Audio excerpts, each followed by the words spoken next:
আল্লাহ নবীর আব্বাজান বলেছিল, কিতাবের বর্ণনা এসেছে, হযরত আব্দুল্লাহ বলেছিল, আমার আমেনা বাড়িতে একা মহিলা।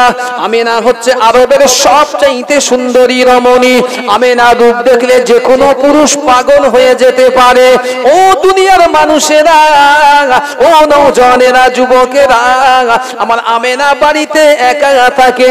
আমি আব্দুল্লাহ ব্যবসা করি, বিজনেস করি। আমি আব্দুল্লাহ বিদেশে চলে যাই, বাজার ঘাটে যাই, হাটে বাজারে যাই। আমি আব্দুল্লাহ বাড়িতে থাকতে পারি না। আমার আমেনা একাকিত্ব বোধ করে। তাই আমি যদি ঈমানকে, বারাকাকে কিনেছি, এজন্য আমেনার সাথী করে দিলাম। আমেনা একে মেয়ের মতো মানুষ করবে, দুজনের সময়টা কেটে যাবে। আমি আব্দুল্লাহ যখন ঘরে থাকবো না, ওই সময় বারাকার সাথে খোঁজ গল্প গুজবে, নিজেদের মধ্যে গল্প তামাশায় আমার আমেনার সময়গুলো পার হয়ে যাবে। ও নওজওয়ানেরা, যুবকেরা, কিছুদিন পরে আব্দুল্লাহ ব্যবসার জন্য চলে যাচ্ছে। সেটি ছিল শেষবারের মতো আমেনার সাথে দেখা, জীবনের শেষবার বিবির সাথে দেখা। শুধু আব্দুল্লাহ যায়নি, কিতাবের বর্ণনা এসেছে, তখনকার সময় মক্কা থেকে অনেক পরিবার থেকে অনেক মানুষ গিয়েছে সিরিয়া ব্যবসা করতে। তখন মূল ব্যবসা যেটা, সেটা কেউ বলেছে খাজু, কেউ বলেছে অন্য কাঁচামাল, যাই হোক ব্যবসার জন্য চলে গেল।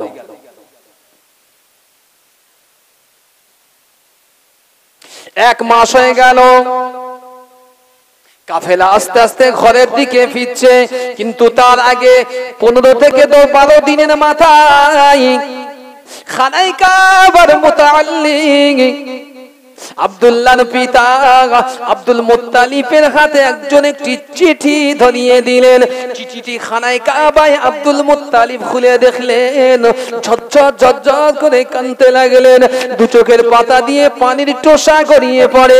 তাতে লেখা ছিল, ও আব্দুল মুত্তালিব, আপনার কলিজার টুকরা সন্তান, আপনার জবাইকৃত সন্তান আব্দুল্লাহ রোগে আক্রান্ত হয়ে গেছে।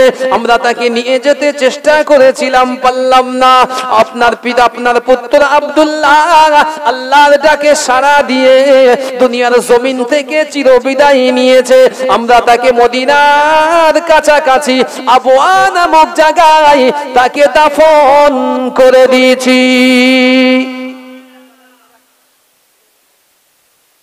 বাপ কাঁদছে, বলতে পারছে না, ঘরে পুত্রবধূ আছে, আমেনা আছে, বলতে পারছে না। আমিনাকে সেই সংবাদ জানাইনি। 1 মাস হয়ে গেল, কাফেলা ফিরে আসছে, কাফেলা ফিরে আসছে। সমস্ত কাফেলা আস্তে আস্তে ফিরে আসলো। আমিনা সুন্দর সেজে গুজে, ভালো দামি কাপড়টা পরে, সোনা গহনা যা ছিল পরেছে, পরে ভালো ভালো খাদ্য রান্না করে স্বামীর জন্য দরজায় অপেক্ষায়। আমার স্বামী আসবে আজ 1 মাস পরে সফর থেকে। আল্লাহ নবী দিন দুনিয়ার বাদশা হাবিবুল্লাহ জনাবে মুহাম্মদুর রাসূলুল্লাহ সাল্লাল্লাহু আলাইহি ওয়াসাল্লাম হাদিস শরীফের মধ্যে পাক জবানে জানিয়ে দিলেন, ও আমার সাহাবীরা, দুনিয়ার জমিনে যদি কোনো মহিলা, দুনিয়ার জমিনে যদি বিবাহিত মহিলা, তার স্বামী যদি বাইরে থাকে আর স্বামীর আসার অপেক্ষায় ওই বিবাহিত মহিলা বিবিটা যদি সুন্দর সাজা গোজা করে, ওই স্বামীকে উদ্দেশ্য করে, স্বামীকে মহব্বত করে, স্বামীর জন্য অধীর অগ্রে অপেক্ষা করতে থাকে, স্বামীর জন্য ভালোবাসা ত্যাগ করতে থাকে। আমার স্বামীটা আসবে বিদেশ থেকে, আমার স্বামীটা সারাদিন পরে বাড়িতে ফিরবে, এই চিন্তা নিয়ে সুন্দর করে পরিপাটি করে সেজে থাকে, স্বামীর জন্য অপেক্ষা করে থাকে। ও আমার সাহাবীরা, আমার আল্লাহ পাক রব্বুল আলামিন জানিয়ে দিয়েছে, ওই বিবিটা যতক্ষণ স্বামীর জন্য সেজেছিল, স্বামীর জন্য অপেক্ষা করেছিল, ওই 1 মিনিটের জন্য আমার আল্লাহ রাব্বুল আলামিন ওই বিবির আমলনামায় জান্নাতে যাওয়ার মতো সওয়াব লিখে দেবে। আরো জোরে বলেন সুবহানাল্লাহ। ও নওজওয়ানেরা, আমেনা সেদিন সেজেছিল নববধূর মতো সুন্দরী আমেনা। সেদিন সমস্ত শাড়ি গহনা গুলো দিয়ে সেজেছিল। আমার স্বামী আব্দুল্লাহ 1 মাসের সফর শেষ করে বাড়িতে ফিরবে, আমিনা দরওয়াজায় দাঁড়িয়ে আছে। গ্রামের সমস্ত ছেলেরা পুরুষেরা একে একে কাফেলা নিয়ে প্রবেশ করছে, কিন্তু আব্দুল্লাহর কোনো দেখা নাই। আমিনা ছুটে ছুটে খানায় কাবায় যায়, আব্দুল মুত্তালিবের কাছে গিয়ে বলে, ও আব্বাজান, সবাই তো একে একে চলে আসলো, আপনার ছেলে আব্দুল্লাহ তো তার দেখা নাই। আব্বাজান, আপনার ছেলে এখন কি করছে? আব্দুল মুত্তালিব সান্ত্বনা দিয়ে বলেছিল, ও আমিনা, চিন্তা করো না, চিন্তা করো না, আমার বেটা হয়তো অন্য কোনো কাজে আটকে পড়েছে, আমার বেটা হয়তো পথে দেরি করে ফেলেছে, একটু ওয়েট করো, ধৈর্য সবর ইন্তজারি করো, এখনো রাত অনেক বাকি, আমার আব্দুল্লাহ হয়তো ঠিকই ফিরে আসবে। মিথ্যা ঝুটা সংবর্ধনা দিয়েছে, সান্ত্বনা দিতে লাগলেন। আমিনা ছুটে ছুটে ঘরেতে চলে যায়, দরওয়াজার পাশে দাঁড়িয়ে আমিনা আবার আব্দুল্লাহ কলিজার টুকরা স্বামীর জন্য প্রহর গুনতে লাগলো। আমাদের ঘরের আমিনা গুলো দেখে, স্বামী ফোন করতেছে 5লা বাজার থেকে, ওগো শুনছো কি? ওখানে ফোন ফেলেছি, কি করো? ভালো করে তুলে রেখে দিও, ওসব সময় নেই আমার, ওসব সময় নেই, আমি এখন ফোন দেখবো, ফোন দেখবো, এখন ফেসবুক দেখবো, ইন্টারনেট, হোয়াটসঅ্যাপ দেখবো, ইউটিউব দেখবো, অশ্লীল ভিডিও দেখবো, কোনো সব চিন্তা নেই। স্বামী কাজ করে বাড়ি আসতেছে, দরকারি কথা বলবে, ফোন লাগাচ্ছে বিবির কাছে, বিবি শুধু গেম খেলছে, কেটে দিচ্ছে, কেটে দিচ্ছে। এই আমিনাদের এই সংসার না, ছেলে খেলা সংসার। সেজন্য এই আমিনার যে জিনিসটা আসতেছে দুনিয়া, সে এসেই ফাইটিং করে স্টার্ট করছে, বুঝতে পারছেন না? 1 বছর বয়স, বলে হুজুর এর যদি একবার সারাদিনই কার্টুন না দেখতে দেই, জীবনে আমার ছেলে খাবে না। কি শিক্ষা বাপে! আমার ছেলের যদি হাতে কার্টুন না ধরায়, আমার ছেলে ভাত খায় না, এক গাল ভাত খায় না। আর ঘুমনির সময় আমার ছেলে যদি ভালো করে একটা গান না দেই, কোনো মতে ঘুমবে না। একটু শুনি ছেলে কি পদের হাড্ডি হুজুর, জানেন না? ও মনে হয় খুব ফেরেশতা ছেলে, ও মনে হয় ফেরেশতা। ছেলের দোষ, ওর দোষ না। ও যে মা বাপের গুণটা পেয়েছে, ওটাও স্বীকার করে না। সন্তান যেন আসমান থেকে উড়ে এসে পেটে গর্ভে আসে নাকি? বাপ মায়ের যে সন্তান জিনগত বৈশিষ্ট্য, সেটি তো সন্তানের মধ্যে যায় নাকি? বিদেশের লোকের যায় কোনটে? আল্লাহ রাসূল বলেছেন, সন্তান বাপ মা কিংবা বংশের কারণ না কারণ নামেই পরিচিত হয়, যে এই ছেলেটা এর মতো হয়েছে, এই নামই হয় পরিচয়, এর বাইরে কিছু হয় না। তাই অস্বীকার করার কোনো জায়গা নাই। আপনার সন্তানটা কেমন আছে? হযরত আব্দুল্লাহ সেনা, ও মায়েরা, আমিনা সেজে আছে, কলিজায় টুকরা স্বামী আসবে। 1 মাস হয়ে গেল, সকল কাফেলা ঘরে ফিরেছে। কত ছোট ছোট বাচ্চারা দৌড়ে দৌড়ে আসছে, আব্বাজান আপনি ফিরে এসেছেন আব্বাজান। কত বিবি দৌড়ে দৌড়ে আসছে, ও আমার প্রাণের স্বামী, আপনার সফরে কোনো কষ্ট হয়নি, ব্যবসায় কোনো লস হয়নি তো? কত ভাই ভাইয়ের গলে মিলছে, কত বাপ সন্তানকে কলিজার টুকরাকে সিনাই বুকে নিল। ও মুসলমান, আমিনা দেখে সহ্য করতে পারলো না। আব্দুল মুত্তালিব ঝুটি তার সান্ত্বনা দিয়েছে। আমিনা রাতের অন্ধকারে উম্মে আইমানকে নিয়ে শুয়ে গেছে। আমিনা ঘুমিয়ে পড়েছে। হঠাৎ স্বপ্ন দেখেছে একটি বড় চাঁদ, খুব ভালো করে বুঝবেন, আসমানের একটি বড় চাঁদ কোথা থেকে এসে আমিনার এই বাহুধরের সামনে পড়লো, পড়ে চৌচির হয়ে গেল। আমিনা ঘুম থেকে ঠেলে উঠেছে, স্বপ্ন দেখেছে। উম্মে আইমানকে বলছে, আইমান জানো আমি এক্ষুনি এই স্বপ্নটা দেখলাম। উম্মে আইমান বলছে, ও মা আমিনা, আমার মনে হয় আল্লাহ পাক আপনাকে একটি ছেলে সন্তান দেবে। শুধু ছেলে সন্তান নয়, দুনিয়ার শ্রেষ্ঠ একজন নিয়ামত আল্লাহ আপনার দ্বারাই পাঠাবেন। যদি বলেন সুবহানাল্লাহ। আমিনা আব্দুল মুত্তালিবের কাছে গেল ওই রাতে, শ্বশুর আব্বা আমি এই দেখেছি। আব্দুল মুত্তালিবও একই কথা বললো, বলছে আমিনা তোমাকে একটা কথা বলবো। বাপ কি সান্ত্বনা দেবে?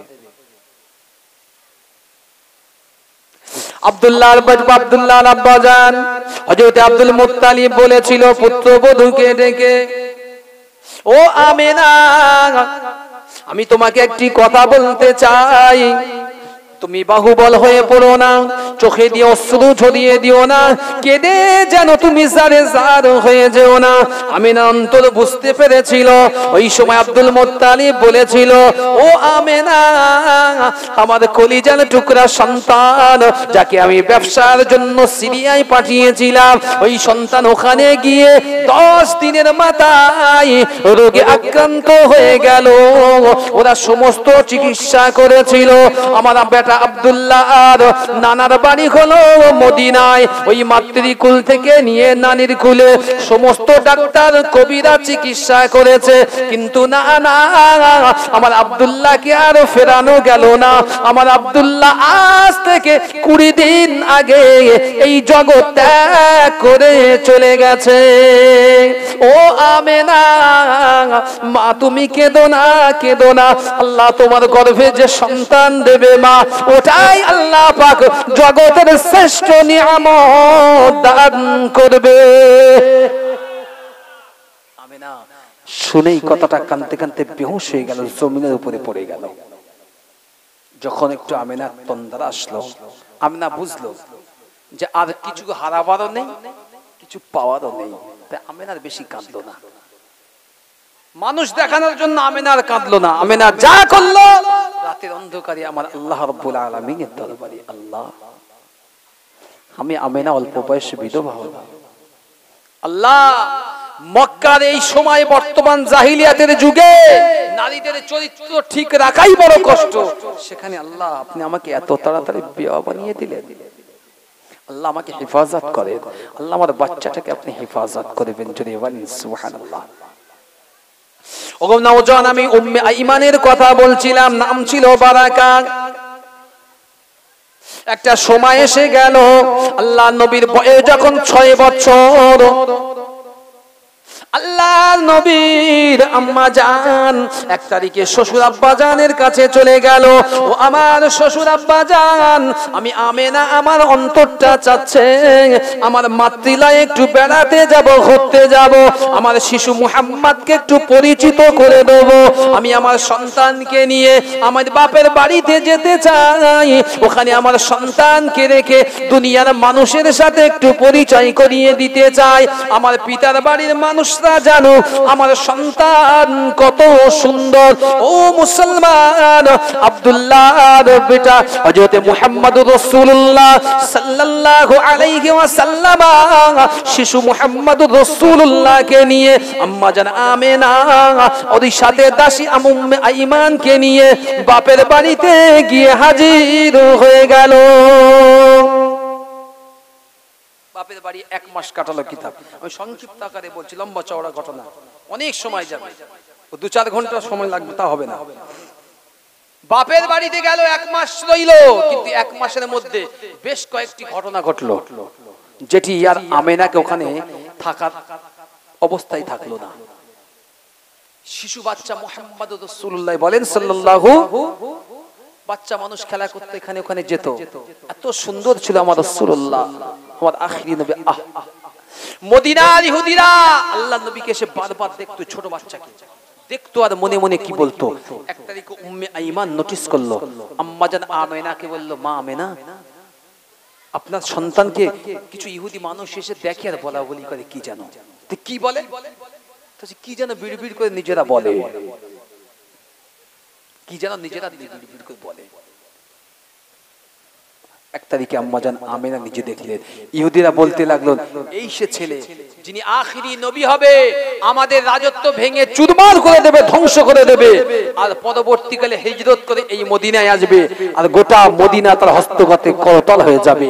মদিনাতে তার কণ্ঠধ্বনি, তার উম্মত, তার লোকেরা তার হয়ে এমন এত পরিমাণ অত্যাচার মানুষের উপর সঙ্গে যুদ্ধ করবে, আমরা আর মদিনায় থাকতে পারবো না, আমাদের সব ধ্বংস হয়ে যাবে।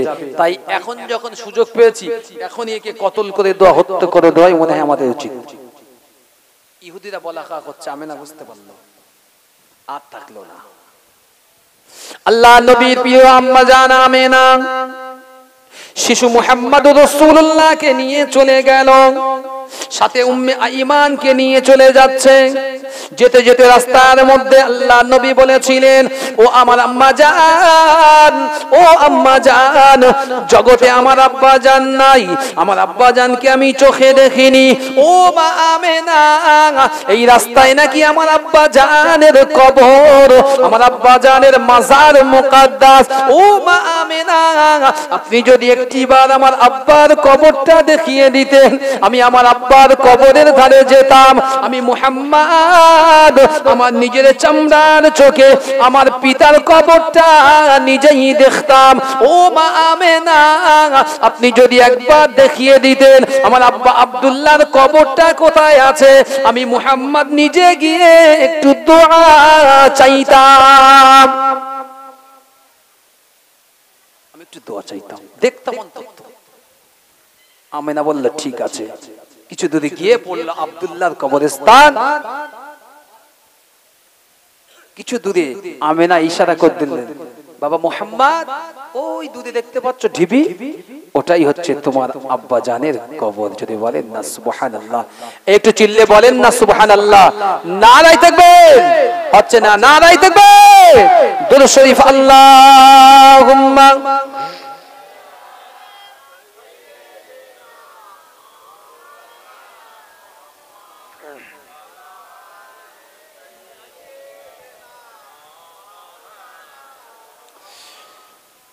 Medina Medina Medina Medina Medina Medina Medina Medina Medina Medina है प्यारा मदीना, मदीना मदीना है शाहे Medina, Medina Medina Medina Medina Medina Medina है प्यारा मदीना, मदीना मदीना है शाहे मदीना।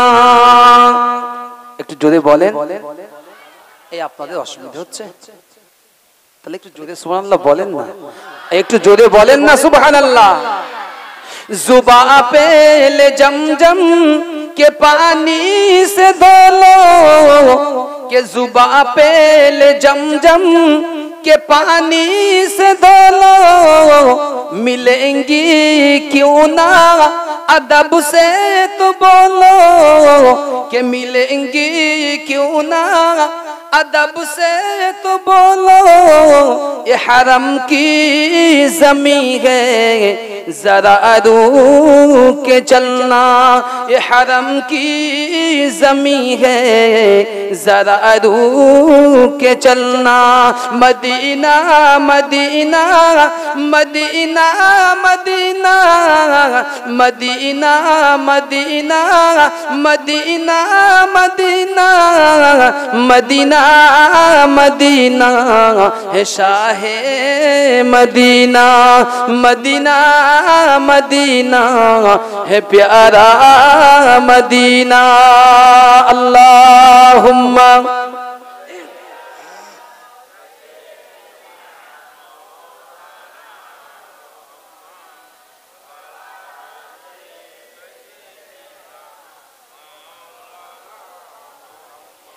जहाँ है जन्नत वही है बाकी, के जहाँ है जन्नत वही है बाकी, अपने पे तू भर ले नबी की वो सुन्ना, के अपने पे तू भर ले नबी की वो सुन्ना, ये हरम की ज़मीं है जरा गौर से चलना, ये हरम की ज़मीं है, जरा गौर से चलना। Madina Medina Medina Medina Medina Medina Medina Medina Medina Medina है शाहे मदीना, मदीना मदीना है प्यारा मदीना। अल्लाहुम्मा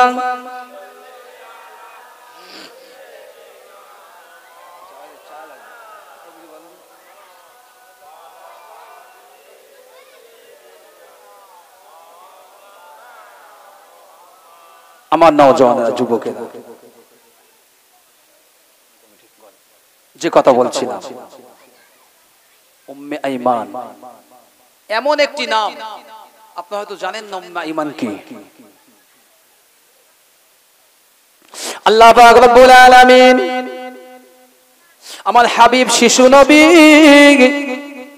আব্বা জানের কবরের ধারে দাঁড়িয়ে ঝরঝর করে কাঁদতে লাগলেন আর বলেছিলেন, শিশু মুহাম্মদ বলতে লাগলেন, ওগো আমার আব্বা, আমি তো আপনাকে দেখিনি, চিনতেও পারবো না।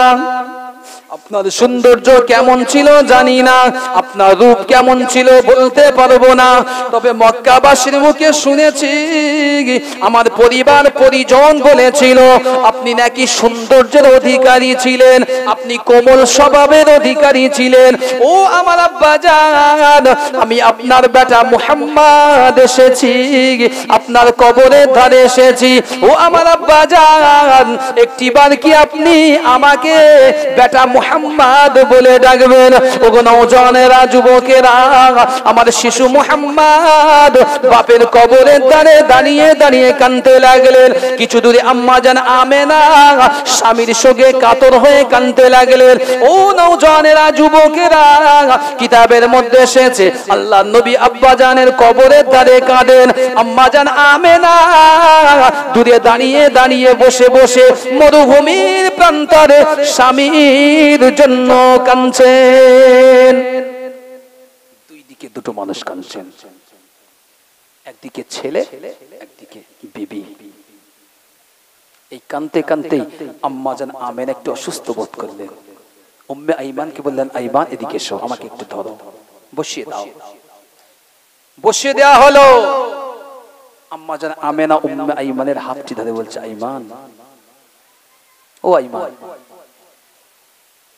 আব্দুল্লাহ আমার স্বামী যখন তোমাকে কিনে এনেছিল বলেছিল, আমেনা তোমার মেয়েকে দিলাম, তুমি কালো হাবশি কুৎসি ইস্তিফিয়ান কালো মেয়ে বলে কে ঘৃণা করো না আমেনা, এ তোমার মেয়ের মতো মানুষ করো। আইমান, আমি আমেনা যতদিন পর্যন্ত ছিলাম বা আছি তোমাকে মেয়ের মতোই দেখেছি। আইমান, আমার মনে হচ্ছে আমি আর দুনিয়ার জমিনে বাঁচবো না, চলে যাব, সময় হয়েছে।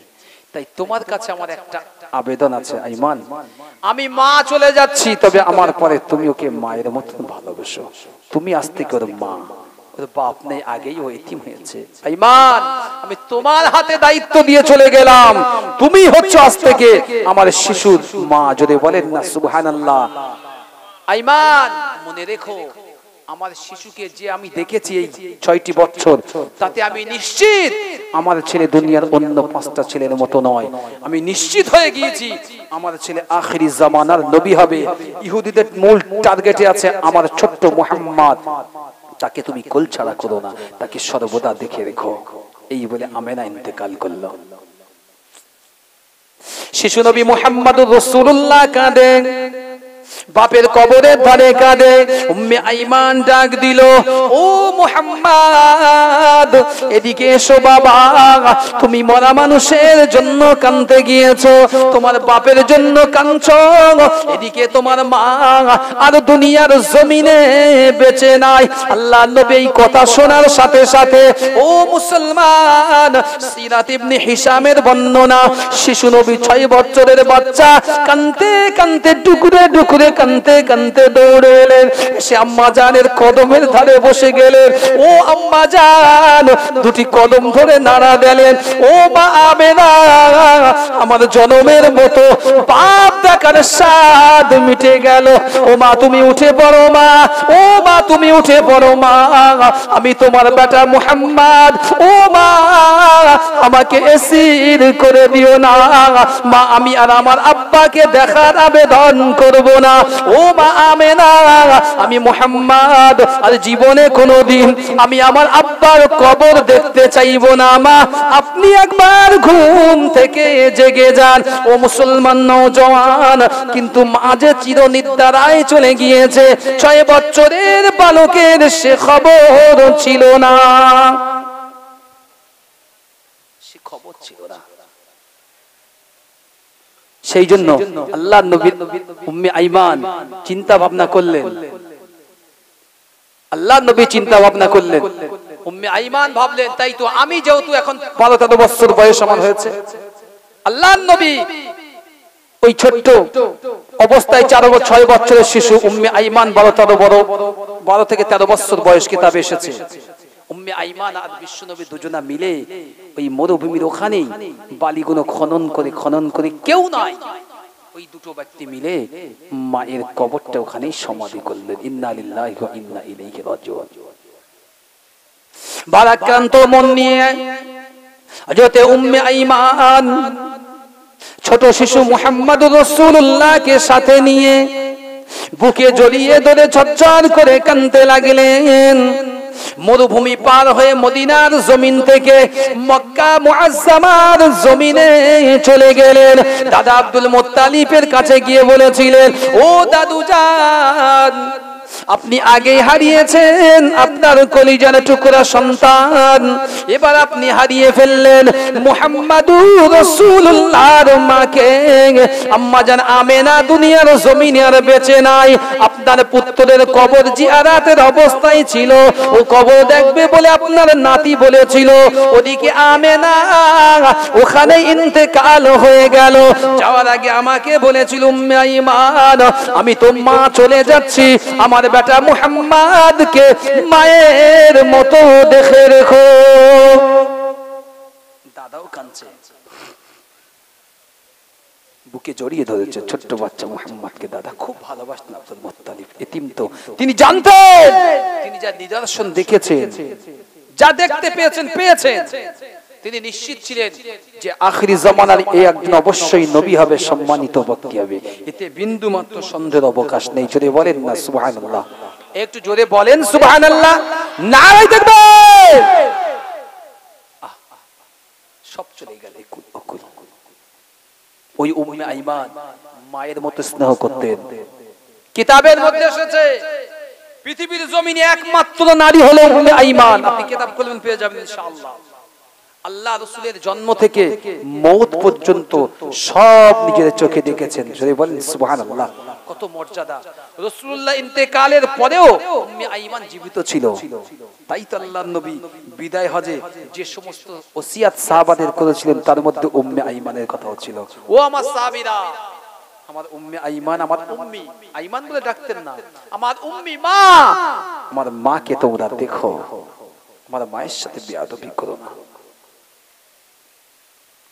উম্মে আইমান এত ভালোবাসতেন আল্লাহর নবীকে। কিতাবের মধ্যে এসেছে আল্লাহ নবীর খাওয়া নিয়ে কেউ কখনো জোর জবরদস্তি করতে পারেনি। ও মুসলমান, আল্লাহ নবীকে যতটুকু দেওয়া হতো, আল্লাহ নবী যতটুকু খেতেন, কোনো মানুষ আল্লাহ নবীকে খাওয়ার জন্য জোর করতে পারতো না। কিন্তু একমাত্র মহিলা, সেটির নাম হলো উম্মে আইমান, আল্লাহ নবীকে খাদ্য দিয়ে বলতেন, ও মুহাম্মাদুর রাসূলুল্লাহ আপনি খেয়ে নেন, কেন দেরি করছেন, কেন বাবা দিচ্ছেন, পেট ভরে আপনি খেয়ে নেন। আল্লাহ নবী উম্মে আইমানকে মায়ের মতো ভালোবাসতেন। হযরত আব্দুল মুত্তালিব এক সময় উম্মে আইমানের জন্য ছেলে পছন্দ করেছিল। ও উম্মে আইমান, তোমার বিবাহের সময় হয়েছে, এবার তুমি বিবাহটা করে নাও। আইমান, তোমার বিবাহের সময় এসেছে। হযরত আইমান বলেছিল আব্দুল মুত্তালিবকে, না আমি বিয়ে করব না, আমি আমেনাকে কথা দিয়েছি আমার শিশু নবীর দেখভালের দায়িত্ব আমি উম্মে আইমানের উপরেই আমেনা দিয়েছে। তাই আমেনা বিয়ে করে পরের ঘরে চলে যাবে, আর আমার বিশ্ব নবীর বেয়াদবি হবে যদি খাওয়া সময় মতো না হয়, রাসূলুল্লাহর জরুরত যদি সময় মতো না মেটে, তাহলে আমি কিয়ামত পর্যন্ত আমেনার কাছে দায়ী হয়ে যাব। এমন মা কটা আছে, কটা আছে?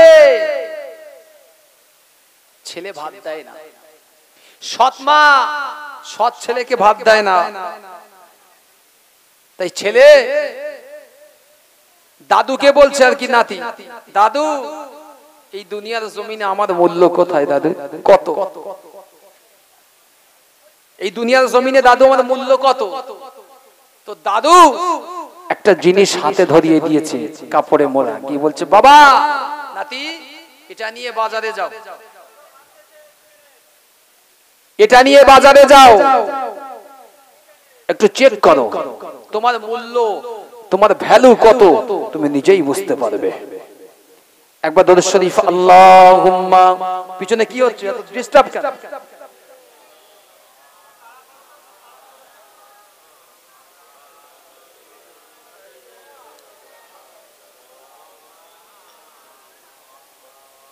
বাচ্চা ছেলেটা দাদুর দেওয়া সুন্দর একটি কাপড়ে মোড়া জিনিসটা নিয়ে বাজারে গিয়েছে। রাস্তায় সবজিওয়ালা সবজি বিক্রি করছে, তার কাছে গিয়েছে, গিয়ে বলছে, ভাই এটা দেখেন দিনের মূল্য কত? সবজিওয়ালা দেখে বলছে, শোনেন এর মূল্য কত আমি বলতে পারবো না, তবে আমার কাছ থেকে 2 কেজি সবজি আমি দিতে পারি। তো বলছে হবে না, নিয়ে চলে গেছে। দাদু বলেছে কাউকে দেবে না, দেখাবে, মূল্য জিজ্ঞাসা করবে, দেবে না। কিছু দূর গিয়ে একটা আলুওয়ালা আলু বিক্রি করছে, ও বলছে, ভাই দেখেন দিনই, দেখে টেকে আলুওয়ালা বলছে, কত মূল্য আমি বলতে পারবো না, তোমার প্রয়োজন হয় 5 কিলো আলু দিচ্ছি আমি এর বিনিময়ে।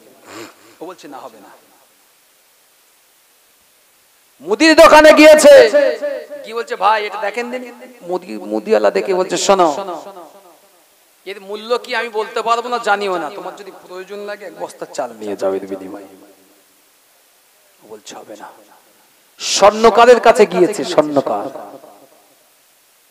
দেখে বলছে, এর মূল্য কি আমিও জানি না, তোমার যদি প্রয়োজন হয় 1 ভরি স্বর্ণ নিয়ে চলে যাও এটা দেখে দিয়ে। ও দিল না। অবশেষে যিনি হীরা ব্যবসায়ী তার কাছে গিয়েছে, তিনি ভালো করে আতশকাজ তার যা আছে দেখে দেখে বলছে, বলে বাবা ছেলে কোথায় পেয়েছো? বলছে আমার দাদু দিয়েছে। তো যে এর দাম দেওয়ার মতো ক্ষমতা আমার কাছে নাই, তুমি আন্তর্জাতিক মার্কেটে খোঁজ করো, আন্তর্জাতিক মার্কেটে খোঁজ করো, আমার কাছে বড্ড জোর 50 লাখ বা 1 কোটি টাকার দাম আমি দিতে পারবো, তবে তুমি আন্তর্জাতিক বাজারে খোঁজ করো, অনেক টাকার মূল্য আছে। ছেলেটা বলছে ঠিক আছে, মুড়ে নিয়ে দাদুর কাছে গিয়ে, দাদু বলছে, দাদু ভাই কি দেখলে? তো দাদু সবজিওয়ালা 2 কিলো, আলুওয়ালা 5 কিলো, মুদির দোকানদার 1 বস্তা, স্বর্ণকার 1 ভরি সোনা, আর যিনি মুক্তের ব্যবসায়ী হীরা ব্যবসায়ী তিনি বললেন 1 কোটি, তবে আমি দিতে পারবো না, এর থেকে আরো অনেক বেটার হবে যদি তুমি আন্তর্জাতিক বাজারে দেখো।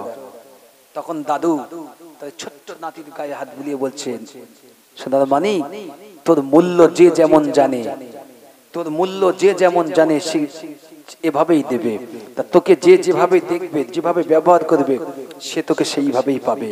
তুই তোর মায়ের কথায় দুঃখ করিস না, তোর মা তোকে এই সবজিওয়ালা আলুওয়ালার মতো ব্যবহার করে, কিন্তু তোর যে মূল্য আন্তর্জাতিক বাজারে চাইতে উপরে, এটা তোর মা অনুধাবন করেনি। বুঝতে পারছেন না? আমাদের মধ্যে ঈমান আছে, নবীওয়ালা সুন্নাত আছে, কিন্তু আমাদের নবীওয়ালা কাজগুলো করি না। মুসলমান যদি রোজা করে, নামাজ পড়ে, তো অধিকাংশ মুসলমানের দাড়ি রাখে না। অনেকে বলে হুজুর দাড়ি রাখা কি? অনেকে বলে, আমি এক জায়গায় ইমামতি করি, আমার নিজস্ব একটি জায়গা আছে, আমি বলি, অনেকে আমার বলে দাড়ি রাখাটা খুব জরুরত, আমি বলি জি খুব জরুরত, খুব জরুরত। এই আখিরি জামানায় বর্তমান সময়ে এই দাড়ি আর টুপির উপরে বেশি আক্রমণ, হ্যাঁ ঠিক না ভুল বলছি বলে? তাহলে এটা অবশ্যই জরুরত আছে, এটা আমার পেহচান, এটা আমার রাসূলের সুন্নাত। যার এটা নাই, দুনিয়ার অহংকার, দুনিয়ার গুনাহ করতে তার বাঁধে না। এটা যারা আছে অন্তত একটু হলেও বাঁধে, একটু হলেও বাঁধে। আবার এটা দেখে এটাও মিটতেছে, ফুসফুস করে। সামনে দিয়ে অনেকে সাথে সামনে গন্ডগোল হয়, সাইড দিয়ে বাঁধে ফুস ফুস করে, বাবা কি খাস না, কিচ্ছু না। আবার কেউ কেউ পিছনে সামনে এসে গেলি সালাম দিলাম, হয়তো ধোঁয়াটা ভেতর হয়ে গেছে, সে উত্তর দিতে পারে কি খেতে বের করতে ফুসফুস করে এক ধরনের হাইব্রিড বেঈমান মুসলমান। আর এক ধরনের হাইব্রিড মুসলমানই কয়েকদিন আগে দেখেছি, রাত্রি জলসায় বেরোচ্ছি, প্যান্ডেলে যা ভিড় হচ্ছে 70% আমাদের বংশের হাইব্রিড মুসলমান, একদম পাক্কা বেঈমান। এরা আবার যাচ্ছে বড় বড় পদ নিয়ে কমিটি উদ্বোধন করতে, অমুক সাহেব উদ্বোধন করতে আসে কি অমুক ঠাকুর, নাউজুবিল্লাহ মিন যালিক। এই যদি মুসলমানের চরিত্র হয়, আল্লাহ রাসূল কি চরিত্র আমাদের দেখে গিয়েছে আপনি জানেন।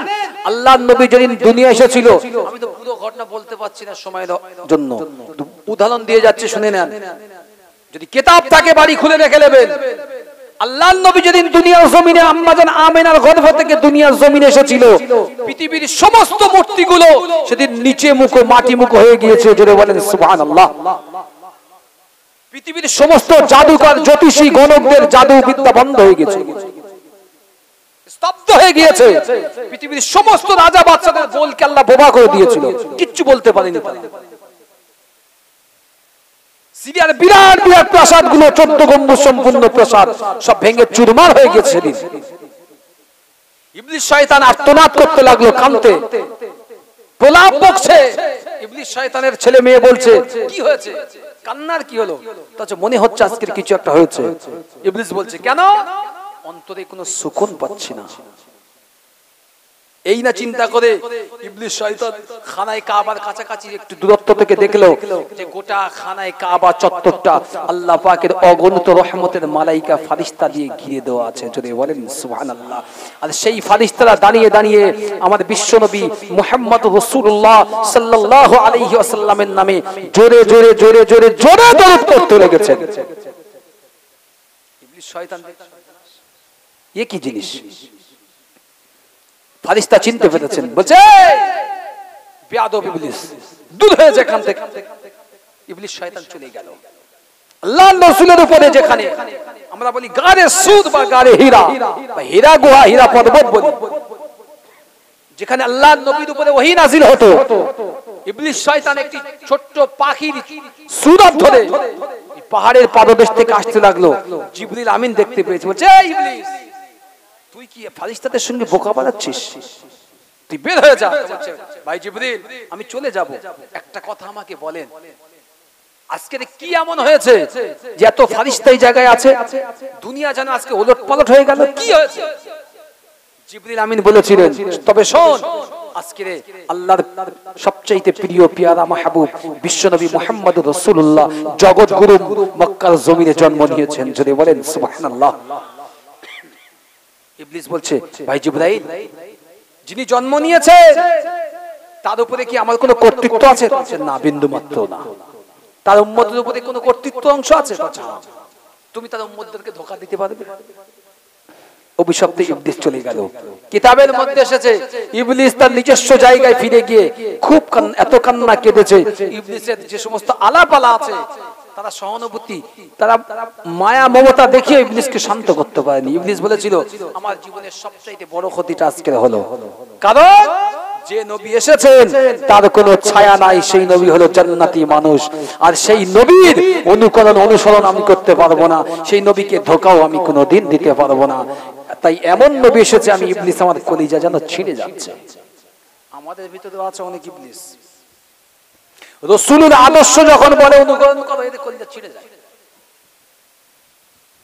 ছিঁড়ে যায়। আল্লাহর নবীর আদর্শের অনুকরণ করতে চায় না। এরা দুনিয়ার বড় বড় নায়ক, দুনিয়ার বড় বড় গায়ক, এদের আদর্শ ফলো করতে চায়। অথচ আল্লাহ পাক রব্বুল আলামিন বললেন যে বান্দা দুনিয়ার জমিনে আমার রাসূলুল্লাহর আদর্শকে ফলো কর, রাসূলের আদর্শকে ফলো কর। দুনিয়ার জমিনে একজন তুই যদি কাউকে ফলো করিস তোকে জাহান্নামের আগুন পর্যন্ত নিয়ে যাবে, কিন্তু আমার রাসূলুল্লাহ রাসূলে আরবীর যদি তুই ফলো করিস তোকে সরাসরি দুনিয়া থেকে জান্নাত পর্যন্ত নিয়ে চলে যাবে। যদি বলেন সুবহানাল্লাহ। আমরা মানি না, কেন আমরা তো একটু বেকা, বড্ড বেকা। কানা যাচ্ছে রাস্তা দিয়ে পার হচ্ছে, কানা চোখে দেখতে পায় না, এইরকম করে যাচ্ছে, পাশে খানা খন্দ, একজন ভালো মানুষ দেখতে পেয়েছে, সর্বনাশ কানা তো খানায় পড়ে যাবে, কানা তো খানায় পড়বে, ছুটে এসেছে, বলছে ভাই তুই ওদিক যাচ্ছিস কেন, তো খানা পড়ে যাবি। কানা তখন বলছে আমি যাচ্ছিলাম মাছ ধরতে, তুই জানিস খানা বলেই তো আমি যাচ্ছি মাছ ধরতে, তুই আমার ধরলি কেন? বলছো আমি উপকার করলাম, ভালো কাজ করলাম, আর আমার উপরে পাল্টা, ঠিক আছে। কয়েকদিন পরে আবার এই কানা আসছে, এও ব্যক্তিও যাচ্ছে, এ দাঁড়িয়ে গেছে, দাঁড়িয়ে গেছে, দেখি আজকে কানা কি করে, কানা গেই পড়েছে, কানা এ তখন আস্তে আস্তে গিয়ে তুলছে, ভাই কানা ওঠো ওঠো, আজকে দেখতে পাওনি ভাই, মাছ পাওনি, তো হচ্ছে তুমি এরকম বেয়াকুব কেন? কানা বলছে কেন, তুমি দেখতে পাচ্ছ একটা অন্ধ মানুষ পড়ে যাচ্ছে, তুমি কেন রাস্তা দেখাতে পারলে না? তা যাও, কতদিনে আমি যখন ভালো রাস্তা দেখাতে গিয়েছিলাম তার বেলা তুমি বললে মাছ ধরতে যাচ্ছি, আজকে যাও। তা আমরা হয়েছে জেনে শুনে কানা, খানা দেখতে চললাম বাড়ি। ইয়ে উম্মাত কিয়ামত পর্যন্ত আপনি সাধনা করে যান, চেষ্টা করে যান, যত হাদিস রিসার্চ করে যান, কিয়ামত পর্যন্ত এই জাতির সঙ্গে অন্য কোন জাতির মিল হবে না, হবে না, হবে না। তাই আপনি যতই সম্প্রীতির বার্তা দিন বজায় রাখুন, কিয়ামত পর্যন্ত এই মুসলমান জাতির সাথে অন্য কোন জাতির মিল হবে না। আর যতদিন পর্যন্ত ইমাম মাহদী আলাইহিস সালাম না আসবে, ততদিন পর্যন্ত আমরা মার খেতেই থাকবো, খেতেই থাকবো। রাস্তাঘাটে মুসলমানের লাশ পড়ে থাকবে, দেখবেন পড়ছে তো আরো পড়বে, আপনি কিচ্ছু করতে পারবেন না। দুনিয়ার জমিনে আমাদের রাসূলুল্লাহকে অপবাদ দেওয়া হলো, আজকে দিচ্ছে। একজন মুসলমান যখন দোষ করে, আমি দেখি ফেসবুকে আমাদের রাসূলুল্লাহর নামে গালাগালি করে অমুসলিমরা, আহারে সে জানে না। ওগো নওজওয়ানেরা, যুবকেরা, ও ছেলেরা, বাচ্চারা, পর্দানিশিনা মা ও বোনেরা, আল্লাহর নবী আম্মা জান হালিমাতুস সাদিয়ার বাড়িতে আছে। আম্মা জান হালিমা সাদিয়ার নিজের মুখের বর্ণনা, আল্লাহর নবী 1 তারিখে বিমারের মধ্যে বললেন, শরীরটা একটু অসুস্থ। আল্লাহ রাসূলের বয়স হচ্ছে তখন 5 বছর। বিশ্বনবী সেদিন আর ছাগল নিয়ে মাঠে চড়াতে যান নাই, আল্লাহর নবী ঘরের মধ্যে আছেন।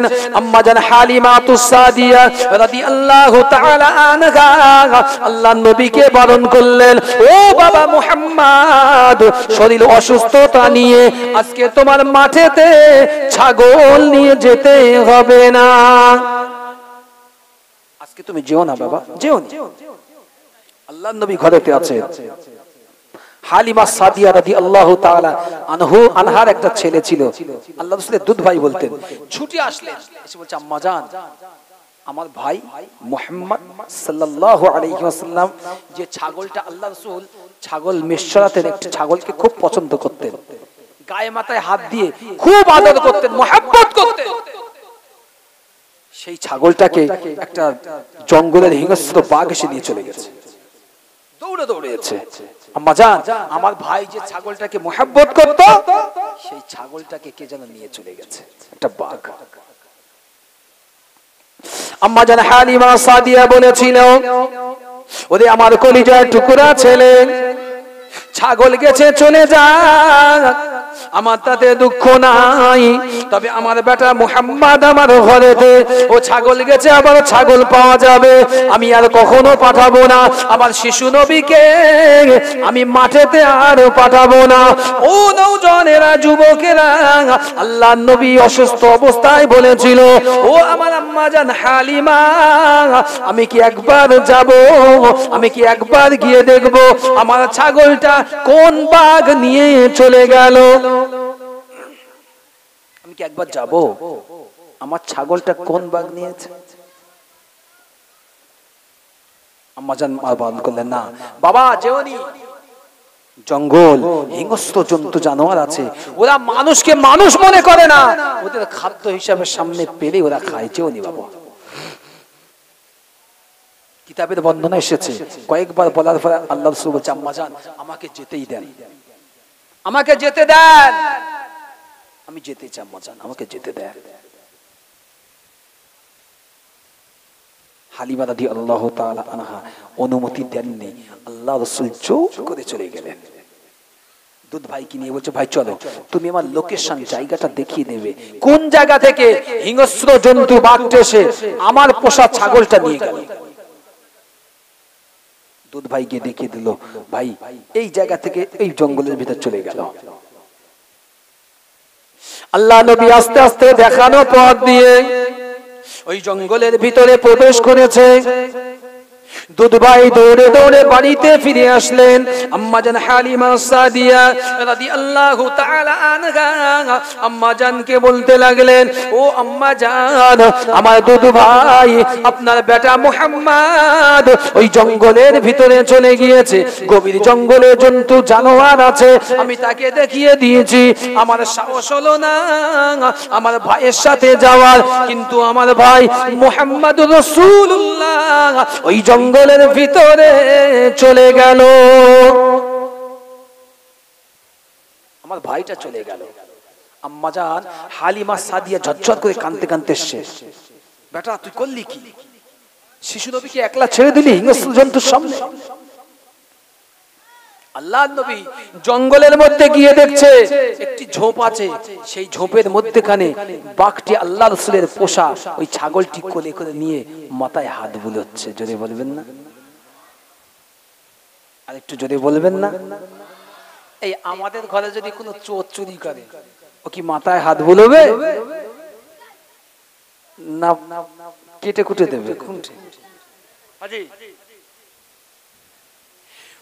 জঙ্গলের হিংস্র জন্তু জানোয়ার আমার রাসূলুল্লাহর ছাগল নিয়েছে। আল্লাহর নবী গিয়ে দেখছে ঝোপের আড়াল থেকে বাঘটি বসে বসে আল্লাহ রাসূলের নূরের বদনি হাত দিয়ে যে ছাগলকে আল্লাহ রাসূল হাত বোলায়, ঠিক তেমন ভাবে আল্লাহর একটা হিংস্র জন্তু জানোয়ার বাঘ বসে বসে কোলে, নিজের কোলে বসে ছাগলটার মাথায় হাত বুলাচ্ছে। আহা কি দৃশ্য!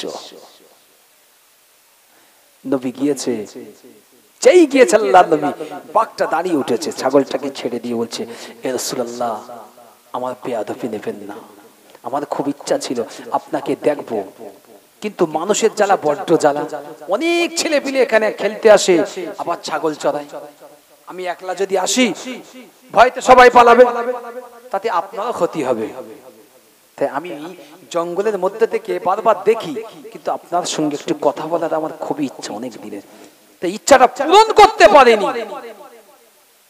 তাই একদিন চিন্তা করলাম আপনার কোনো মহাব্বতের জিনিসটা যদি আমি নিতে পারি, নিশ্চয়ই আমার বিশ্বাস আপনি আমার সঙ্গে দেখা করতে আসবেন। যদি বলেন সুবহানাল্লাহ।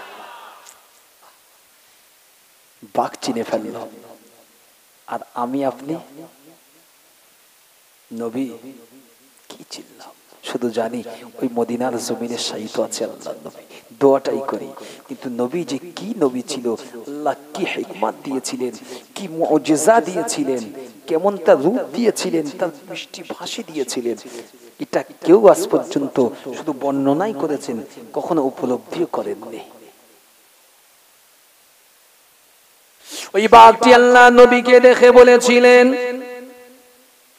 ইয়া রাসূলুল্লাহ, ইয়া হাবিবাল্লাহ, আমি জঙ্গলের হিংস্র জন্তু জানোয়ার, আমার বেয়াদবি নেবেন না, আমি আপনার ছাগলটাকে খাওয়ার জন্য নিয়ে আসিনি হুজুর, আমি আপনার ছাগলটার কোনো ক্ষতির জন্য নিয়ে আসিনি। ইয়া রাসূলুল্লাহ, ইয়া হাবিবাল্লাহ, আমি আপনার ছাগলটাকে নিয়ে এসেছি, আমার মনের উদ্দেশ্য হলো, আশা হলো, আমি আপনার সাথে এই জবানিতে একবার কথা বলবো, আপনার নূরের জবানি, আপনার বেহেশতির জবানি, আপনার জবানির কথা যে শোনে সে আপনার দিকে পাগল হয়ে যায়। আবু জেহেলও পাগল হয়েছিল, আবু লাহাবও পাগল হয়েছিল, উতবা সাইবা পাগল হয়েছিল, কিন্তু আল্লাহ পাক তাদের অন্তর করে ইমানিতে স্টাম্প মেরে দিয়েছিল। খতাবাল্লাহু আলা কুলুবিহিম ওয়া আলা সামইহিম ওয়া আলা আবসারিহিম, আল্লাহ তাদের অন্তরটা আবদ্ধ করে দিয়েছিল, বন্ধ করে দিয়েছিল। সেজন্য তারা রাসূলুল্লাহর বাণীটা শুনতে পাননি। জানতো না, এই জানতো না, আবু জেহেল জানতো না যে আমার ভাতিজা সত্য, আবু লাহাব জানতো না ভাতিজা সত্য, উতবা, সাইবা, শিবা, মুগীরা ওরা জানতো না, সবাই জানতো যে মুহাম্মদ রাসূলুল্লাহ যে ধর্ম এবং তিনি অবশ্যই আল্লাহর নবী। জোরে বলেন সুবহানাল্লাহ। অনেক মুজিজা ওরা নিজে দেখেছে, কিন্তু আল্লাহ বলেছে বান্দা, হে হাবিব, তুমি হেদায়েত করতে পারবে না, হেদায়েতটা আমি আল্লাহ, ও ডিপার্টমেন্ট আমার হাতে। তাবারাকাল্লাযী বিয়াদিহিল মুলকু ওয়া আলা কুল্লি শাইইন কাদির, গোটা জগতের রাজত্ব আমি আল্লাহ আমার হাতে, হেদায়েতটাও আমি আল্লাহ আমার পাসলা হাতে রেখেছি। বরং তুমি তোমার কাজ করে যাও, আঞ্জাম দিয়ে যাও, বাকিটা আমি আল্লাহ বুঝে নেব। কি মুসলমান হলো আর কে না হলো ইসলামের কিছু এসে যায় না। ধরে নেন আজকে অমুসলিম আছে, খ্রিস্টান আছে, জৈন আছে, ইহুদি আছে, নাসারা আছে, ইসলামের কি এসে গেছে? ক্ষতি আছে? ইসলাম ইসলামের জায়গায় বিরাজমান, পৃথিবীর শ্রেষ্ঠ ধর্ম হিসেবে আজও বিরাজমান, কিয়ামত পর্যন্ত থাকবে। ক্ষমতা হয়েছে কত আজ পর্যন্ত শুনেছেন একটা কোরআন আয়াত বার করতে? যতই বলো চায় না কোরআন নতুন করে তৈরি করুক, এই কোরআন কেটেই তৈরি করতে হবে। ক্ষমতা আছে একটা ওয়ার্ড বানানো? আরে আমি বলছি কোথায়? আল্লাহ বলছে ওয়া ইন কুনতুম ফি রাইবিম মিম্মা নাযালনা আলা আবদিনা ফাতু বিসূরাতিন মিন মিসলি ওয়াদউ শুহাদাআকুম মিন দুনিল্লাহি ইন কুনতুম সাদিকিন। শোনো, আমার যদি কোরআন, আমার ধর্মগ্রন্থ তোমার পছন্দ না হয়, সন্দেহ হয়, তবে আমি আল্লাহ বলছি তুমি কার ডাকবে, কত উস্তাদ আছে, কত শায়েখ আছে তোমার, তুমি তোমার কত গুরু ডেকে নিয়ে এসো, একবার আমার অনুকরণ একটা আয়াত তৈরি করে দেখো। কত তোমার উস্তাদ আছে দেখাও, কত গুরু আছে আমার মতো, আমি আল্লাহ যে কোরআন পাঠিয়েছি একটা অনুকরণ আয়াত পাঠাও। আজ পর্যন্ত কেউ পারেনি, কিয়ামত পর্যন্ত কেউ পারবে না। সকলে বলে ইনশাআল্লাহ। এটা এমন একটা ঐশী গ্রন্থ, আল্লাহ রাসূলের সবচাইতে বড় মুজিজা ছিল এই কোরআন। আবার জোরে বলেন সুবহানাল্লাহ। যে পড়ে সেও লাভবান, যে শোনে সেও লাভবান। কি সিস্টেম বলেন? যে পড়ে সেও সওয়াব পায়, যিনি শোনে তিনিও সওয়াব পায়। যে পড়ে তারও মজা লাগে, যিনি শোনে তারও মজা লাগে। সেজন্যই তো আবু জেহেল, আবু লাহাব, উতবা, সাইবা, শিবা, মুগীরা রাতের অন্ধকারে আল্লাহ রাসূলের কোরআন তেলাওয়াত শোনার জন্য বাগান, মাঠ, ঘাট, ওই নাড়া বাগান, খারাপ জায়গা, সমস্ত জায়গা দিয়ে তারা রাতের অন্ধকার ছুটে ছুটে যেত মুহাম্মদ মুস্তাফা সাল্লাল্লাহু আলাইহি ওয়াসাল্লামের দুয়ারের অপোজিটে সুন্দর কান লাগিয়ে। আহারে কি সুন্দর করে তেলাওয়াত করে, কিন্তু তারা অস্বীকার করত, কারণ এটাই ছিল আল্লাহর হুকুম, এটাই আল্লাহর হুকুম। ওরা হেদায়েত হবে না, ওদের হেদায়েত করতে যেও না। নওজওয়ানেরা, যুবকেরা, ছেলেরা, বাচ্চারা, ও সোনার মানিকেরা, ওই জঙ্গলের জন্তু জানোয়ার পাখি বলেছিল, ইয়া রাসূলুল্লাহ, ইয়া হাবিবাল্লাহ, আমার বেয়াদবি নেবেন না, আপনাকে জ্বর অবস্থায়, অসুস্থ অবস্থায় আমি আসতে বাধ্য করেছি। ইয়া রাসূলুল্লাহ, ইয়া হাবিবাল্লাহ, আপনি যদি এক সপ্তাহ না আসতেন, আপনার এই ছাগলটাকে আমি খেতাম না, বরং আমি একে খাদ্য দান করতাম। আমি কি খেতাম না, আমি এর যা প্রয়োজন মিটিয়ে দিতাম। ও আল্লাহর নবী, আমি শুনেছিলাম একটা সময় আপনি আসবেন এই মক্কা মদিনার জমিনে, এই মাঠগুলোতে আপনি আপনার কদমের ধুলি দেবেন। আমি জঙ্গলের জন্তু জানোয়ার, আমার অন্তরে বড় খ্বাহিশ ছিল, তামান্না ছিল। আপনাকে একবার দেখবো, কিন্তু দেখেছি আপনার সাথে একবার জবানিতে কথা বলবো, সেটা বলার সুযোগ হয়নি। ইয়া রাসূলুল্লাহ, ইয়া হাবিবাল্লাহ, আজকের সেই সুযোগের অপেক্ষায় ছিলাম। যখনই দেখলাম আপনি আজকের এই জমিনে ময়দানে আসেননি, আমি আপনার সবচাইতে ভালোবাসার জিনিস আপনার ওই ছাগলের পালের মধ্যে থেকে, আপনার প্রিয় ছাগলের পাল থেকে প্রিয় বকরি ছাগলটাকে আমি নিয়ে চলে গেলাম অপহরণ করে। আপনার ভাই দুধভাই গিয়ে আপনাকে খবর দিয়েছিল, আমার অন্তর জানতো আপনি নিশ্চয় এখানে চলে আসবেন। কত সুপন্ত আল্লাহুম্মা।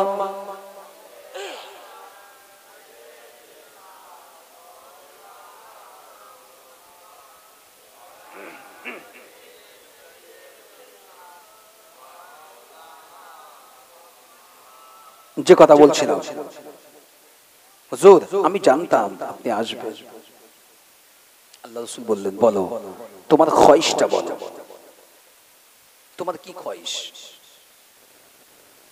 ওই জন্তু জানোয়ারটি বলেছিল, ইয়া রাসূলুল্লাহ, ইয়া হাবিবাল্লাহ, আমার অন্তরের খয়েশ হলো আপনার সাথে একবার কথা বলবো।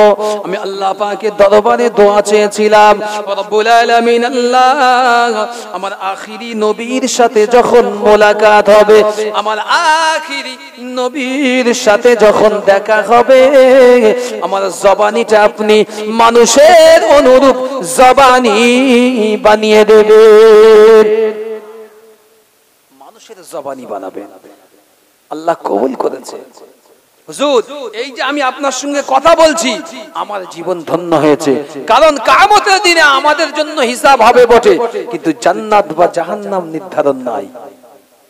তাই আপনার সঙ্গে চেষ্টা করলে আমি জান্নাতে যেতে পারবো না। দুনিয়ার জমিনে একজন জান্নাতীকে আজকে আমি নিজের চোখের সামনে দেখে নিলাম, তার সঙ্গে কথা বললাম, এই জীবন ধন্য হয়ে গেল। হতে পারে আমি হিংস্র জন্তু জানোয়ার, কিন্তু আমি আমার নবীকে কখনোই বেয়াদবি করিনি, ভুল বুঝিনি। যদি বলেন সুবহানাল্লাহ। আম্মা জান হালিমা সাদিয়া রাদিয়াল্লাহু তাআলা আনহা নিজের সন্তানকে নিয়ে দৌড়াতে দৌড়াতে জঙ্গলের ভিতরে প্রবেশ করেছে। আম্মা জান হালিমা সাদিয়া দেখতে পেলেন আল্লাহর নবী দিন দুনিয়ার বাদশাহ সম্মুখে বাঘটি বসে আছে, আর ছাগলটি রাসূলুল্লাহর পাশে বসে আছে। বাঘের সাথে আল্লাহর নবী শিশু মুহাম্মদুর রাসূলুল্লাহ কথা বলে। আম্মা জান হালিমা সাদিয়া দেখে অবাক হয়ে গেলে, আম্মা জানের কোনো অসুবিধা হলো না বুঝতে, অবশ্যই বুঝেছিলেন ইনি অন্য কোনো মানুষ না, দুনিয়ার জমিনের মানুষ বলা করে। এই বাচ্চাটা হলো আখিরি নবী, আল্লাহ পাক তাকে রিসালাত দিয়ে দেবে, এই বাচ্চাটা হবে আখিরি নবী। আম্মা জান আমিনা চিন্তার ফিকির করলো না। আম্মা জান হালিমা সাদিয়া আস্তে আস্তে নিজের বাড়িতে সন্তানকে নিয়ে চলে গেল। শিশু নবী যখন ঘরেতে ফিরল, হালিমা সাদিয়া বলেছিলেন, ও মুহাম্মদ, ও মুহাম্মদ, তুমি তো এমন একজন মহামানব, দুনিয়ার জমিনে জন্তু জানোয়ারকে মানুষ ভয় করে, আবার জন্তু জানোয়ার মানুষকেও ভয় করে, তুমি সবাইকে হার মানিয়ে দিয়েছো।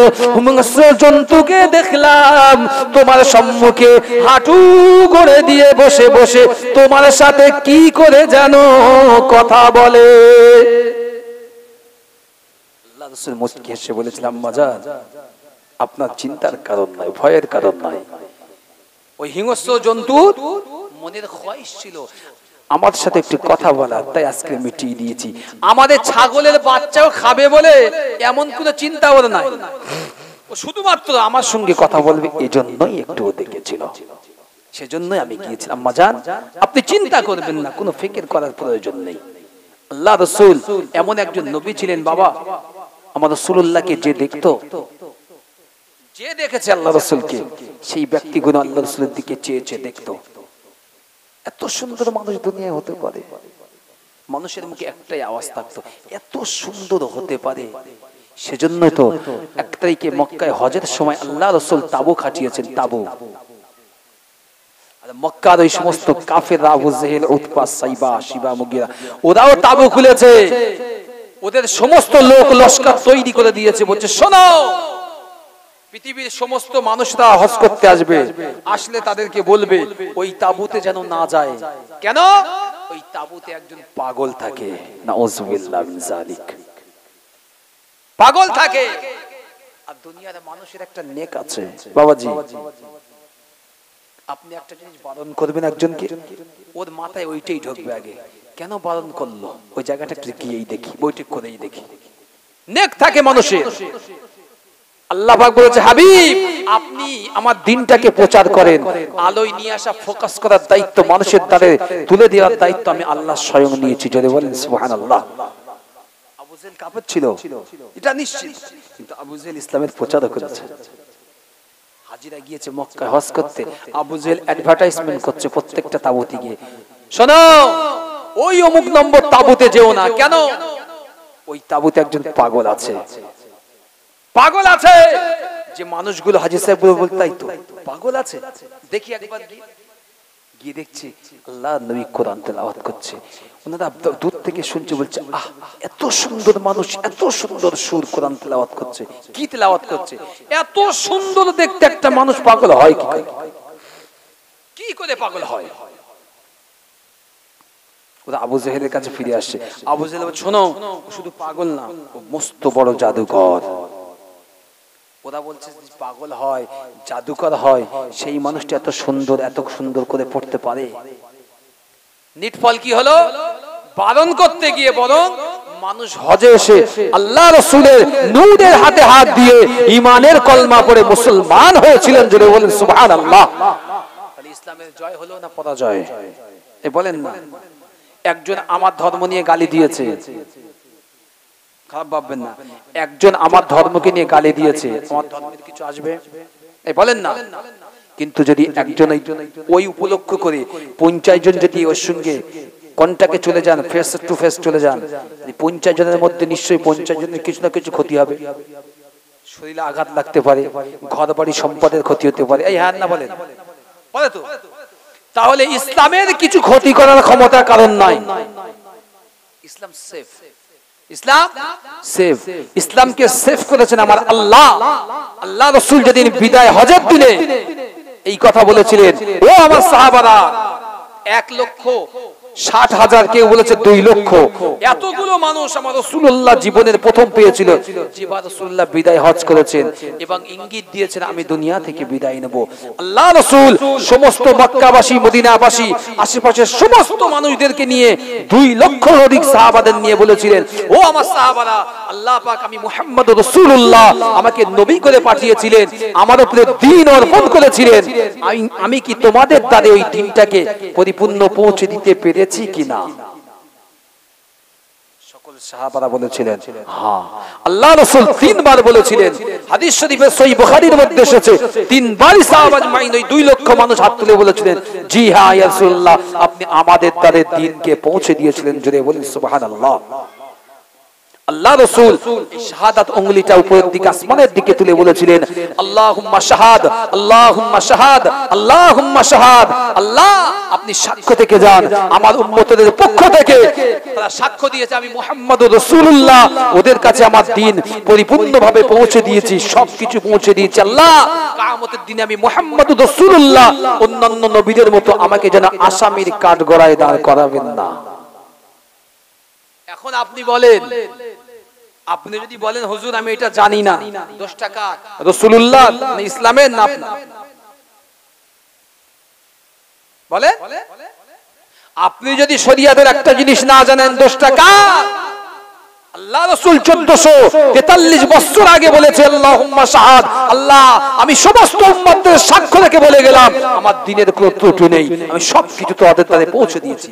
এখন বলেন 1443 বছর পরে এসে আপনারা যদি বলেন যে আমি এইটা জানি না, এইটা থেকে গাফিল, 10 টাকা আল্লাহ রাসূলের না দ্বীনের না আপনার। অনেক মানুষ আছে, বাবাজির আছে, নামাজ পড়ে এখনো সুরও জানেন না, অনেকে আছেন দোয়া কুনুত জানেন না, অনেকে আত্তাহিয়াতও জানেন না, লজ্জায় বলতে পারে না অনেকে, আরে আমি তো ইমাম জানি, লজ্জায় বলতে পারে না অনেকে। বেশ গ্রামের যারা ছোট ছোট বাচ্চা তাদের খোঁজে, এই খোঁজি শুন এটা কিরম হবে বলতে, এটা কিরম হবে, কিন্তু বাবাজি আপনার দেশের ইমাম সাহেব আছে, তার কাছে বসে শোনেন, ইমাম সাহেব লজ্জা নেই, ইমাম সাহেব আমাকে একটু বলে বোঝান এটা কেমন, আমি এটা পারি না, এটা আমাকে কমপ্লিট করেন। সারা জীবন আপনি ওই না জেনে সুবহানাল্লাহ বলেই পড়ে যাবেন, চালিয়ে দেবেন সারা জীবন? এটা কি সম্ভব? জানেন ইসলাম তো জানার জন্যই, ইসলাম চোখ বুঝে বিশ্বাস করার জন্য নয়, জেনে তবেই বিশ্বাস করেন, তার নাম হচ্ছে ইসলাম।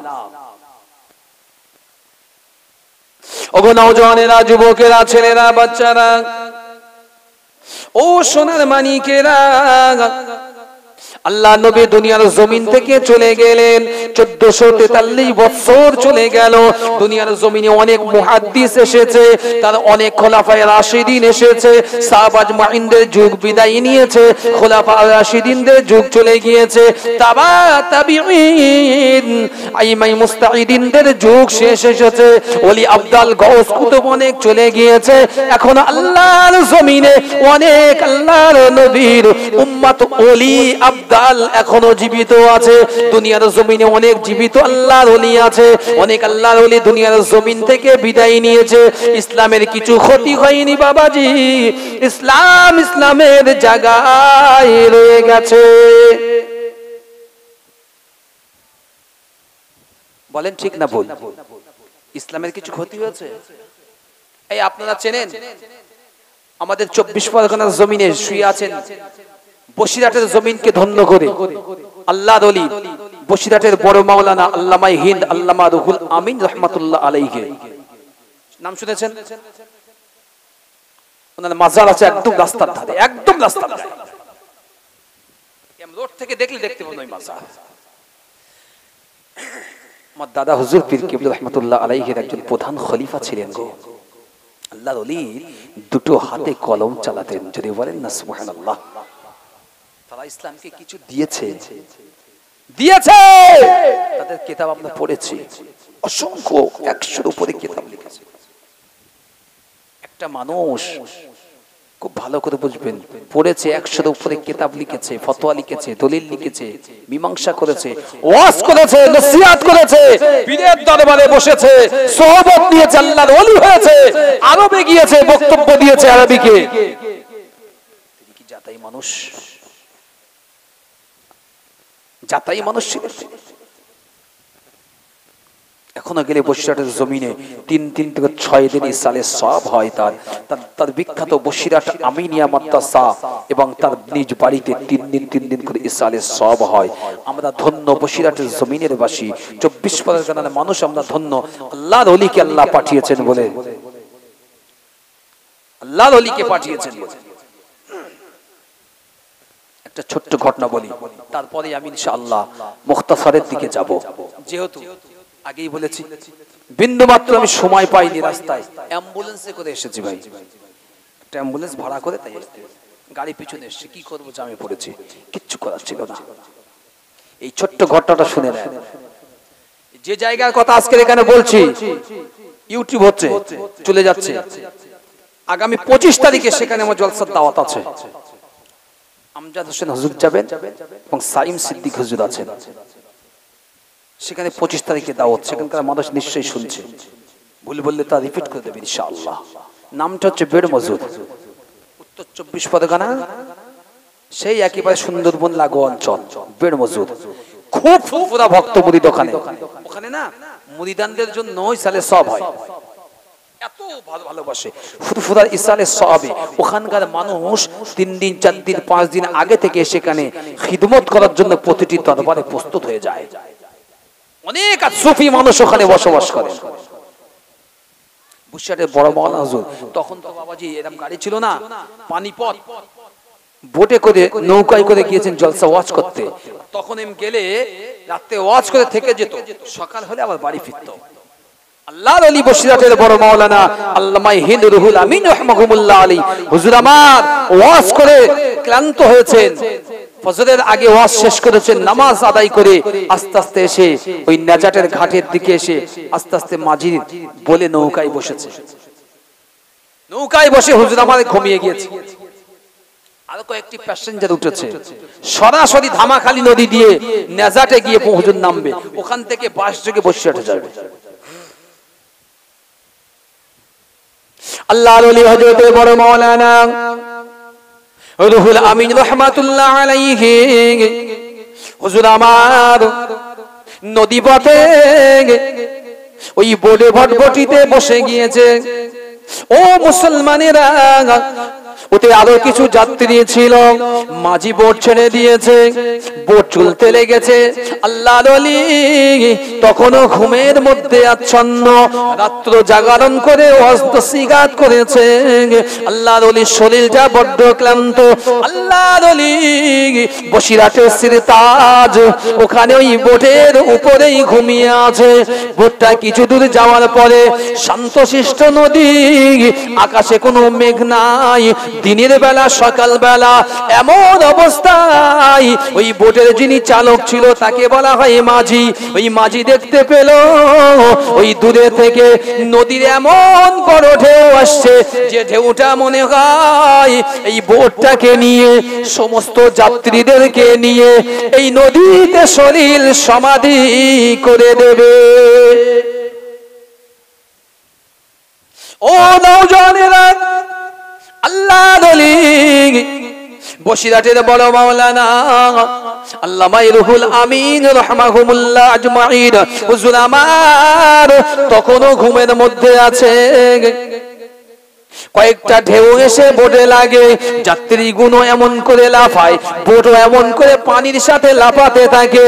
যাত্রীগুলো চিল্লি দিয়ে বলতে লাগলেন, ও মাঝি ভাই, আমাদের গন্তব্যে পৌঁছে দিতে হবে না, আমাদেরকে নিয়ে এই যে কোনো একটি কিনারায় নিয়ে যান, যে কোনো একটি কিনারায় বাঁধ দেখে নিয়ে যান, সেখানে নিয়ে গেলে আমরা নেমে যাব, আমাদের জীবনটা রক্ষা পাবে। ও মাঝি ভাই, আমরা আমাদের গন্তব্য যেতে চাই না, আমাদের জীবন নিয়ে টানাটানি পড়ে গিয়েছে ভাই, আমাদেরকে গন্তব্যের দিকে নিয়ে চলো।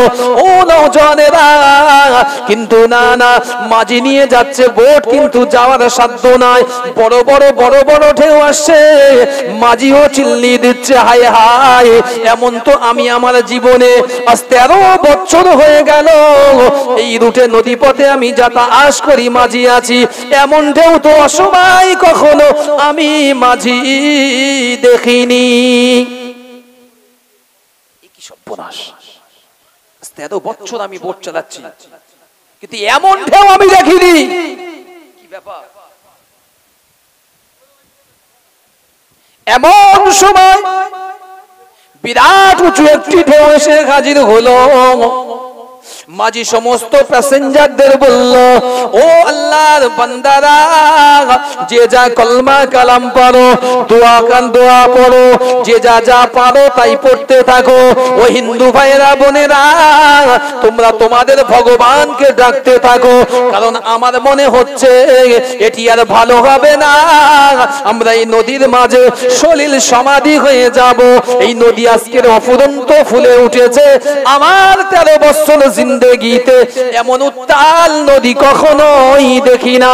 এমন সময় একজন মানুষ বলেছিল, ও মাঝি ভাই, ওই যে পিছনে একজন ফকির মানুষ ঘুমিয়ে আছে, উনাকে একটু ডেকে দেন, উনি তো না জানতে পারলে ডুবন্ত অবস্থায়, ঘুমন্ত অবস্থায় ওনার মৃত্যু হয়ে যাবে। ওই সময় মাঝি ভাই বলেছিল, ও ফকির সাহেব, উঠে পড়েন, উঠে একটু দেখেন, আমাদের নদী যেন আমাদের গ্রাস করতে আসছে। মাঝি ডাকছে, হুজুর উঠেন, হুজুর উঠেন। আল্লাহর ওলি হুজুর তখন শুয়ে আছে। মাঝি যখন বারবার ডাকছে, তন্দ্রা চেতনা ফেলছে। আল্লামা হিন্দ দেখলেন বড় বড় ঢেউ। মাঝি বলছে, ফকির সাহেব, কিছু থাকলে ধরে বসেন, আর যা জানেন তাই কলমা কালাম পড়েন, বাঁচার কোনো আশা নেই। আমি তো 13 বছর যাবত দেখছি, এখানে রোজ প্যাসেঞ্জারি করি, আমার প্যাসেঞ্জারি বোট, এমন আমি দেখিনি। আপনি চিন্তা করেন কি করবেন। ও সোনার মানিক, আল্লাহর ওলি ওই সময় মুচকি হাসি হেসেছিলেন। আল্লাহর ওলি বড় মাওলানা দেখতে পেলেন দূর থেকে একটি বড় ঢেউ যেন সবচাইতে উঁচু ঢেউ, উঁচু হতে হতে হতে হতে আসছে। আল্লাহর ওলি মুচকি মুচকি হাসতে লাগলেন। আল্লাহর ওলি জামাটা একটু গুটিয়ে নিলেন, নিজের ডান হাত মোবারক, আল্লাহর ওলি বসিরহাটের বড় মাওলানা হুজুর আমার নিজের ডান হাত মোবারক ওই বোট থেকে পানির মধ্যে দিয়ে দিলেন। নিমেষের মধ্যে দেখা গেল ওই ঢেউটি পুনরায়, নদী যেমন শান্ত ছিল, পানিতে হাত দেওয়ার সাথে সাথে আল্লাহর ওলির হাত মোবারক যেই না পানিতে পড়েছে, নদী তার সমস্ত রাগ উজাড় করে দিয়ে পুনরায় নদী শান্ত স্বভাবের মতো হয়ে গেল। আরো জোরে বলেন সুবহানাল্লাহ। ও নওজওয়ানেরা, যুবকেরা, ওই সময় মানুষগুলো অবাক হয়ে গেল, আশ্চর্য, হায় হায় এ কি দেখলাম, বিরাট বিরাট ঢেউ আসছিল, কিন্তু হঠাৎ ঢেউটা ফকির সাহেবকে ডেকে দেওয়ার সাথে সাথে হাতটি যখন পানির মধ্যে দিল, ঢেউগুলো যেন পুনরায় নিমেষ হয়ে গেল। প্রাথমিকভাবে বোটটা যেমন অবস্থায় ছেড়েছিলাম, নদীর হাল হকিকতটা এখন তেমন অবস্থায় ফিরে এলো। সমস্ত যাত্রী আস্তে আস্তে নিজের গন্তব্যের স্থানে নেমে গেল। নাজাতে গিয়ে বোট থামিয়ে দেওয়া হলো। একজন যাত্রী বাকি, তিনি ফকির সাহেব, আল্লাহর ওলি বড় মাওলানা রুহুল আমিন রাহমাহুল্লাহ আজমাইন। যখন নামছে, বোট মালিক বলছে, ফকির সাহেব একটু দাঁড়ান, আমি 13 বছর এখানে বোট চালাই, এমন দৃশ্য জীবনে দেখিনি। সত্যি করে বলেন, একটা জিনিস আমার চোখ এড়াতে পারিনি, আমি মাঝি, আপনাকে ডাকলাম, বিরাট বড় ঢেউ আসছিল, আপনি মুচকি হাসলেন, হাতের আস্তিনটা, জামার আস্তিন একটু গুটালেন, কবজিটা ঢুকিয়ে দিলেন পানির মধ্যে, নিমেষের মধ্যে পানি যেমন ছিল তেমন, কোনো ঢেউ নাই। কি করলেন আপনি? কে? বড় মাওলানা হুজুর পরিচয় দিয়ে বলেছে, বাবা কাউকে বলনি, আমার নাম হচ্ছে রুহুল আমিন, আমার বাড়ি হচ্ছে বসিরহাট, আমি হচ্ছি দাদা ফুরফুরার পীর মুজাদ্দুজ্জামান দাদা হুজুর পীর রহমাতুল্লাহ আলাইহির খলিফা ও মুরিদ। যদি বলেন সুবহানাল্লাহ। মাঝি বলছে, হুজুর আমার বেয়াদবি মাফ করবেন, আপনাকে ফকির সাহেব ডেকেছি, আমি চিনতে পারিনি আপনাকে। হুজুর একটা কথা একটু বলে যান লাস্টে। এই হাতটা কোথায় দিলেন? হাতটা কোথায় দিলেন? বড় মাওলানা বলেছিলেন, বাবা মাঝি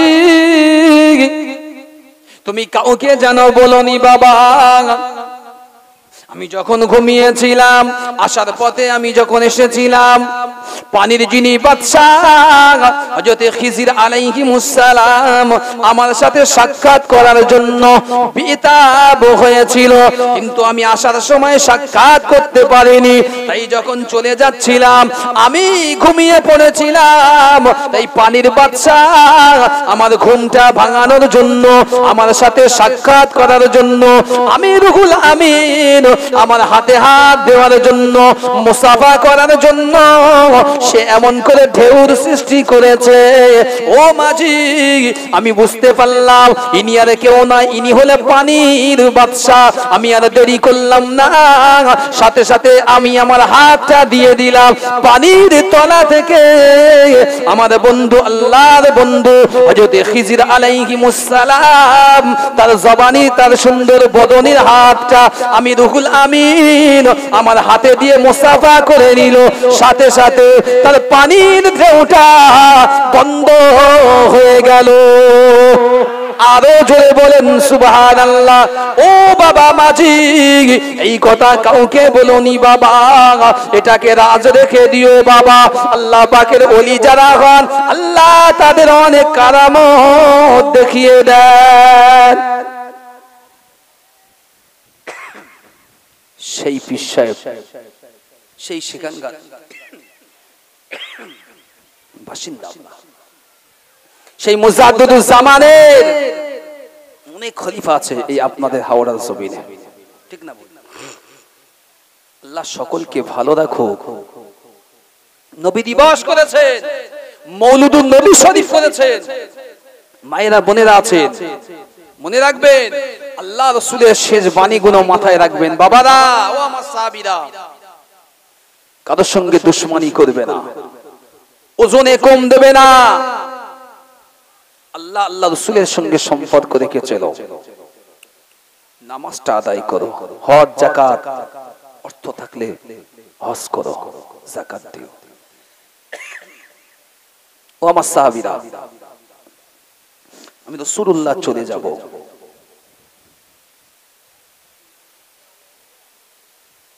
দুনিয়ার জমিন থেকে বিদায় নেব, তাই তোমাদের কাছে আমি দিয়ে গেলাম আমার সুন্নতটা দিয়ে গেলাম, এটা তোমরা আঁকড়ে ধরো, আমার আহলে বাইতদেরকে ভালোবেসো। খবরদার বেয়াদবি করোনি বাবু, আল্লাহর ওলিদের শানে গোস্তাকি কেউ যেন করবে না। আমরা গুনাহগার, আমরা আল্লাহর দরবারে দোয়া চাই, আল্লাহ আমাদের সকলকে যেন মাফ করে দেন। আল্লাহ পাক আমাদের সকলকে যেন একসাথে জান্নাতের বাসিন্দা বানিয়ে নেন। সকলে বলি আল্লাহুম্মা আমিন। প্রাণ খুলে দরুদ শরীফ আল্লাহুম্মা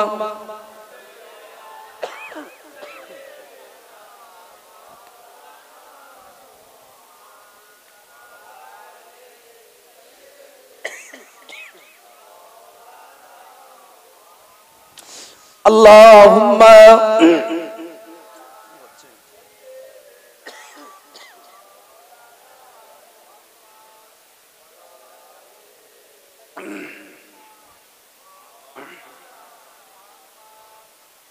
মুখতাসার করলাম,